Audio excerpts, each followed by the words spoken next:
ნადირობა ეს არის ცხოვრების წესი, ეს არის სულიერი განკრთვა და ჩემთვის ყველაფერი კაკთან ასოცირდება. ამიტომ არის ხოლმე რომ არ დავდივარ ბევრ ადამიანებთან ერთად. მიყვარს რამდენიმე ადამიანი, ერთი მაქსიმუმ ორ ადამიანთან ერთად ნადირობა. გვაქვს ერთი აზრი და მივყვებით ამ ჩვენ ერთ აზრს და სულ ყველანი ერთად ბედნიერად ხარობთ და ვაკეთებთ იმას, რაც გვიყვარს რა. ზოგს მიაჩნია რომ ნადირობის დროს აი რაც უფრო მეც მოკლავს, რაც უფრო მეც მოინადირებს, ეგ არის მთელი ნადირობის მუღამი, ასე ვთქვათ. მაგრამ ესეც არ არის, რეალურად არის ძაღლის მუშაობა და ის ყველა ემოცია, რასაც ეს თვითონ პროცესი განიჭებს. ჩვენთვის ნადირობა ძალიან ბევრია.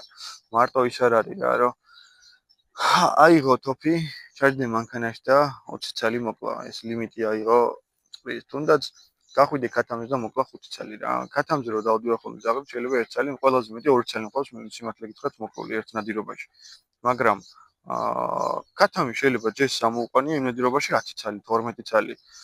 ანუ არის მომენტები, როცა ვერ მისვრია, არის მომენტები, როცა არ მისვრია და მაგით სიამოვნებ.